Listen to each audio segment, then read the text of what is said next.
Okay, Malu ಅವ್ರಿಗೆ ಸಿಟ್ಟೆ ಬರಲ್ವಾ ಅಂತ? ಯಾಕಂದ್ರೆ ಬಿಗ್ ಬಾಸ್ ಮನೆಯಲ್ಲಿ ಬಹುಶಃ ನೀವು ಜಗಳ ಆಡಿರೋದು 1 ಸರಿನೋ 2 ಸರಿನೋ ಅಷ್ಟೇ ನೋಡಿರೋದು ಅನ್ಸುತ್ತೆ.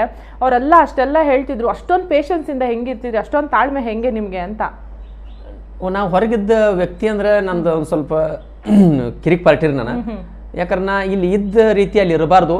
ನಾ ಅಲ್ಲಿ ಒಂದು ಒಳ್ಳೆ ವೇದಿಕೆ ಸಿಕ್ಕೈತಿ, ಒಳ್ಳೇದೊಂದು ಸ್ಥಾನ ಸಿಕ್ಕೈತಿ ಅಂದ್ರೆ ಆ ಸ್ಥಾನಕ್ಕೂ ಭಂಗ ಮಾಡಬಾರ್ದು, ನನಗೂ ಭಂಗ ಮಾಡ್ಕೋಬಾರ್ದು. ನಾ ಅಲ್ಲಿ ಹೋಗಿಂದ ಇನ್ನು ಒಳ್ಳೆ ವ್ಯಕ್ತಿಯಾಗಿ, ಒಳ್ಳೆ ಒಬ್ಬ ಮನುಷ್ಯನಾಗಿ ಒಂದು ನಂದೇ ಆದ ನಾನು ವ್ಯಕ್ತಿತ್ವ ಚೇಂಜ್ ಮಾಡ್ಕೊಂಡು ನಂದು ವ್ಯಕ್ತಿತ್ವ ಹೆಂಗೆ ಇದೇ ರೀತಿ ಅಲ್ಲಿ ಇರಬೇಕು, ಇನ್ನು ಹೊರಗೆ ಬಂದು ಇರ್ಬೇಕಂತ ಹೇಳಿ ಕಿಸಿಂದ ಒಂದು ಮನಸ್ಸಿಗೆ ಹಾನಿ ಹಾಕೊಂಡು ಹೋದವ್ರು ನಾನು.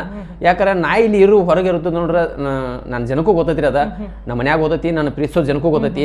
ಮಾಳು ಸ್ವಲ್ಪ ಹುಂಬ, ಮಾಳು ಹಿಂಗೆ ನಡಿತಾನಲ್ಲೂ ಗೊತ್ತಿಲ್ಲ, ಮಾಳು ಬಾಸ್ಕಡ್ದನ ಬಾಯಾಗ, ಮಾಳು ಹಲ್ಕಡ್ದನ ಬಾಯಾಗ, ಇವೇನು 2 ವಾರ ಕಾಣೋರಿಲ್ಲೋ ಲೌಟ ಬರ್ತಾನೋ ಅನ್ನೋ ನನಗೂ ಅದೇ ಕುತೂಹಲ.